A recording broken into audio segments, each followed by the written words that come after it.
Assalamu alaikum everyone, and welcome to my channel on the go.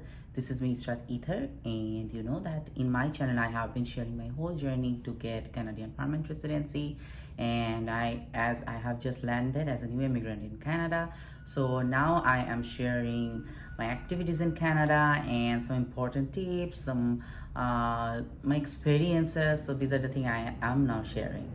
So in this today's video, it's actually the second part of another video, which one was the landing experience of the newcomers in Canada. So this is actually the second part. So in my first part, I shared my experiences about before landing in Canada and about all the documentations and activities I did, and how I packed, what are the things I packed for moving to Canada. So in today's video, actually I will be sharing that after landing in Canada, what I experienced, what are the documents are needed, and some tips and suggestions. So let's start the video. Actually, the first suggestion will be when you land in Canada, if you're especially coming with kid, it's that it will really be different for everyone else, but because for us, when the day we landed, we actually landed in August 2022. The day we landed, there was a strike going on in the airport, and there was very less employees. So like in 20 counters in the immigration sector, there was only three people were actually working. So for us it took more than 4 hours because we were waiting in the queue, and because for the new immigrants and for the new students or the new visitors who is first time landing, they will have to go through different area. So in that area there was no shops, no places or restaurants for eating, and for nothing. That was kind of, I felt like it was kind of a detention center. So yeah, we had a very bad experience over there. So if you are coming with a kid, please be ready for any uncertainty. And after that, when I landed, because there was a ArriveCan app, we have to fill out, we have to show that when we entered to the immigration area. But while I was waiting in the line, I got an email that I was randomly chosen for corona COVID-19 testing. So I don't know about current situation, but this is what we had. So later on, when we came in the house where we were staying, actually I was staying with my uncle. After that, I did my COVID-19 testing just the day we landed, one day after the landing, and I had 3 days in my hand to complete my COVID-19 testing. Okay, so yeah, we passed the immigration. It was very smooth. Then we took our luggage and we crossed after immigration, we crossed the customs. So where I showed the list, the goods I have brought and my future goods. So they took the list and they gave their signature and seal. So after that, we went to our uncle's house where we stayed for 15 days. So first couple of days were really challenging because of the sleeping pattern and the weather. It was a summertime, and it was quite of comfortable for us at that time because the temperature was kind of 25 to 30 degrees. So it was very comfortable. And on the next day, the first thing, now I'm just coming towards the documents or the activities that are really necessary. So next day, the first thing is that you have to buy a SIM card. So to buy a SIM card, your passport is enough, and they will also look into your COPR. So keep that with you while you are buying. So there are so many options like Fido, Freedom. These are like all under Rogers. So whatever you feel. I took Fido and my husband took Freedom. And we took some basic package, like it costed around monthly $45. So we didn't take any mobile phone at that time. We just took the package within including internet. And so that the most important thing is to get your social insurance number, your SIN number. So that's the most important thing, because without SIN number, you can't open your bank account or do anything else. So for social insurance number, you need to visit Service Canada, and you can get an appointment through online booking, or you can just walk in. So we went to actually Gerard Square. It's a shopping mall, so there is a Service Canada branch, and we went there. We waited. I think it took around 2 hours to get inside.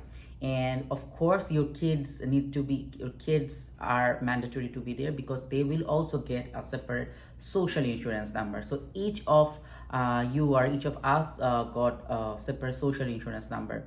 So we went there, we gave our passport, COPR, they took our address and everything, and instantly they gave us the social insurance number paper. So it will be a A4 size paper where your social insurance number will be written. But please be aware that it's a very confidential information. You should never share with anyone unless it's like based for your taxes, or it's your employer asking. Other than that, don't share this, because lots of scams happen. Because using your social insurance number, the scammers can do such a bad thing, and it has happened before. We learned that.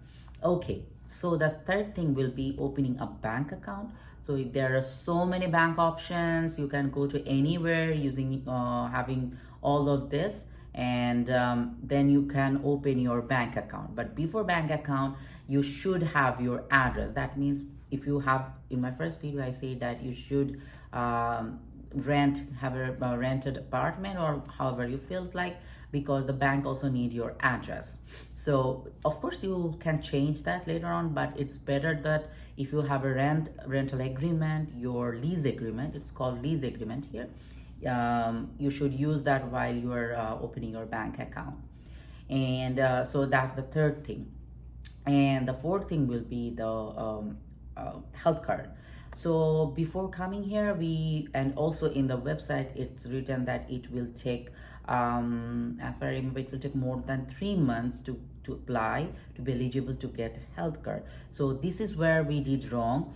We were following the rules, we didn't go to health card. Instead, I heard that on few of our friends got the health card within like 1 month.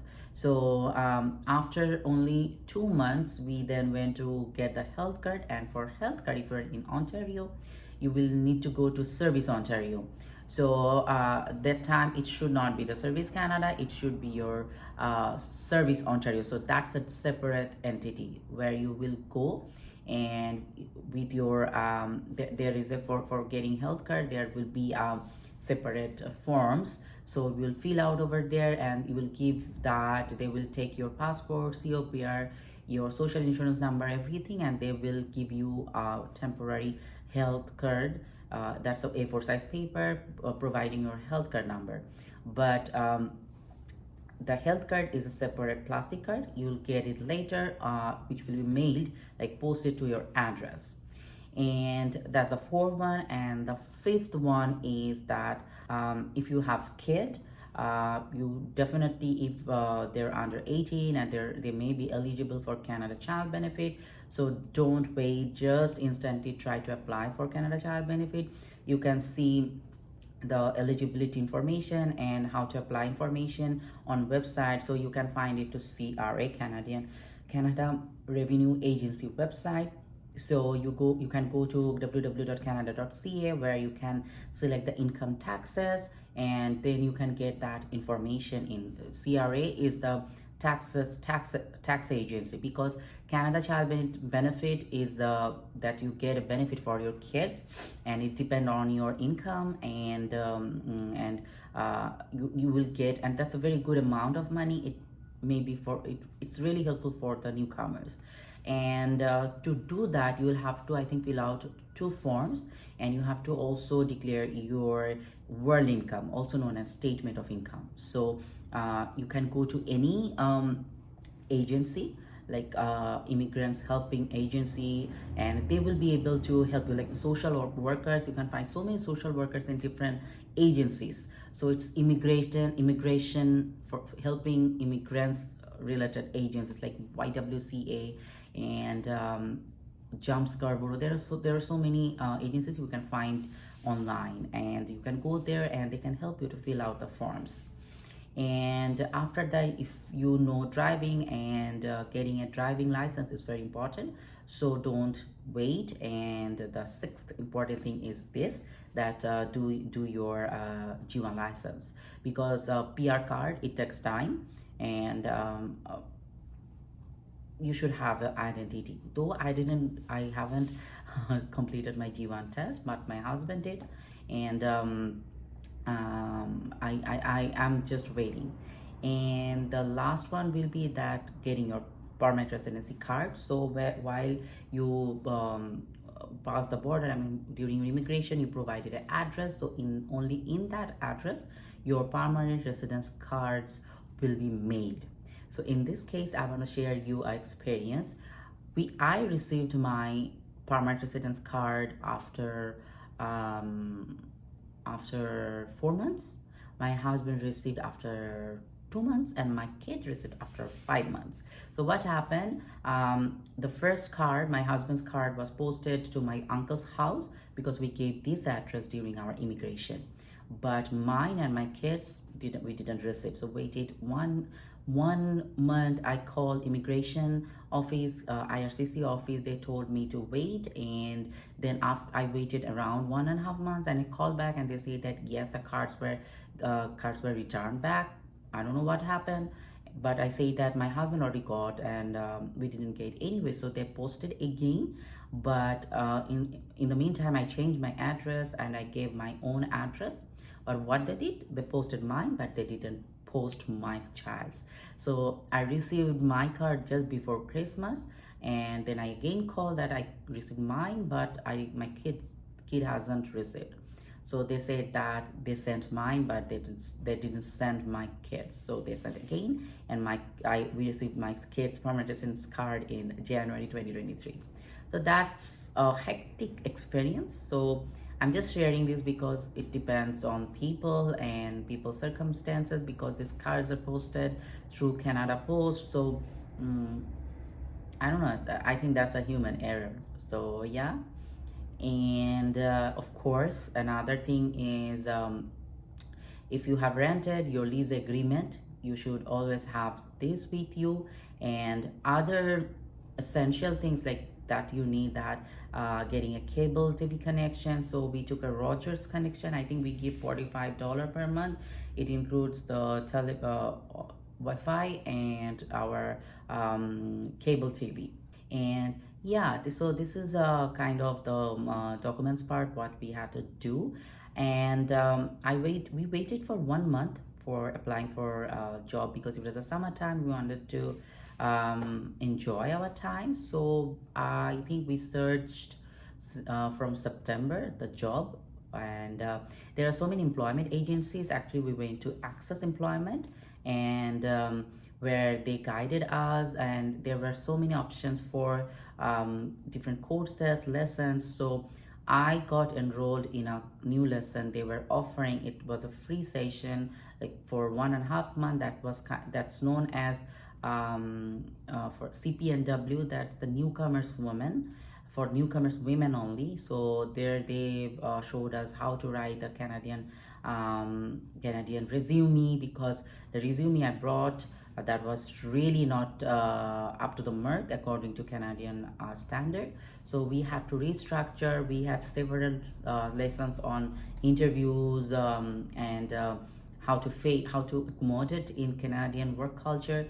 So these are the things actually we went through my training session. And yeah, about the job market, that's a different story. So I will definitely share that in my next video. So for today's video, I think that was enough, and I hope that my experiences may help you, some of you, and you can get a little bit of primary idea that what are the things you need to do. But I want to finish this video by saying that, however, we are trying to get into Canada as a permanent resident, but the thought process we had before coming here, but after landing, it will be really different. It will be really, really challenging, because the weather, the household works, the job, money, everything will be new. So my only suggestion will be mentally ready for anything. So anything can go wrong. You may not like it, you may like it, you may try to adapt, you will face different challenges. So you have to be focused. So that's what I am doing. I have been focused, and alhamdulillah, I have overcome, my whole family has overcome already all the challenges, and we have started working and it's going well. So everything will be fine, but during your first couple of months it will be really tough for you, for your whole family. So don't lose hope and be strong always and get ready for anything. So yeah, that's it. So have a great day everyone, and thanks for watching my video. Please don't forget to like and share my video, and please do subscribe to my channel. Bye bye.